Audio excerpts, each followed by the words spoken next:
नारद पुराण में एक कथा आती है। क्या कथा आती है? कथा वो है कि राजा अश्वपति की लड़की सावित्री धीरे धीरे बड़ी होती जाती थी।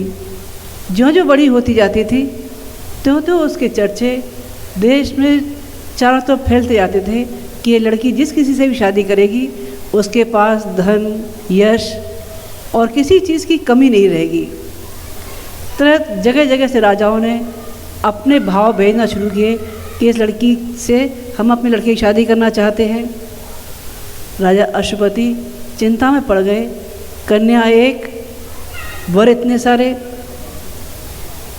तभी सावित्री बोलने लगी, पिताजी, क्या लड़की की शादी में लड़के वालों की ही रजामंदी चाहिए या लड़की का भी अपना कोई स्वाभिमान, अपना मन कुछ होना चाहिए? राजा अश्वपति कहने लगे, नहीं बेटा, जहाँ तुम्हारी मर्जी होगी, जहाँ तुम्हारा मन होगा वहीं तुम्हारी शादी होगी। तुम जिसे चाहो अपना वर चुन लो। और इसके साथ ही सावित्री ने अपनी यात्रा शुरू की अपने वर की खोज में। राजा अश्वपति ने उनके साथ थोड़ी सेना कर दी। राजकुमारी रथ में बैठकर सवार चलने लगी। राज पे राज छूटते चले गए, जगह जगह देखभाली करती चली गई, लेकिन कोई राजकुमार पसंद आया, कोई राजकुमार जमा नहीं। एक दिन जंगल के रास्ते से गुजर रही थी। पास में ही कोई एक आश्रम था। उसने देखा एक नौजवान लकड़ी काट रहा है। पसीने से तरबतर पसीने की बूंदें टपक रही थी। उसने अपना रथ रोका और पूछने लगी, हे भद्र पुरुष, आप कौन हैं? आपके चेहरे से एक अमूल्य तेज जो टपक रहा है, ये क्या है? वो कहने लगे, देवी, ये जो आप तेज देख रही हैं, ये मैंने अपने माता पिता की सेवा और माँ गायत्री की आराधना के साथ पाया है। अपनी सारी सुख सुविधाओं को पीछे छोड़कर। सावित्री सोचने लगी, जिसने अपनी सुख सुविधाओं को पीछे छोड़ दिया हो, माँ बाप की सेवा में निरत हो, गायत्री का ब्रह्म तेज जिसके पास में हो, उससे अच्छा वर और कौन हो सकता है? सावित्री ने उसके गले में जयमाला डाल दी। राजा अश्वपति को मालूम पड़ा एक कोई जंगल में लकड़ी काटने वाला नौजवान जिसको सावित्री ने पसंद किया है। वो समझाने लगे, बेटी, इसके पास कुछ नहीं है। और ज्योतिषियों से दिखवाया तो उन्होंने भी कहा इसकी उम्र भी 1 साल से ज़्यादा नहीं है। राजा और परेशान हो गए। बेटी को समझाने लगे। बेटी कहने लगी, पिताजी, छोटी है तो क्या, लेकिन ब्रह्म तेज से भरपूर वो शानदार ज़िंदगी क्या कम है जो और लोगों को नसीब नहीं होती। बेटी की बात पर पिता को शादी करनी पड़ी। शादी करने के बाद सावित्री सत्यवान के पास आ गई और 1 साल के बाद यमराज सत्यवान को लेने आ गए। सत्यवान को लेके यमराज जा रहे थे।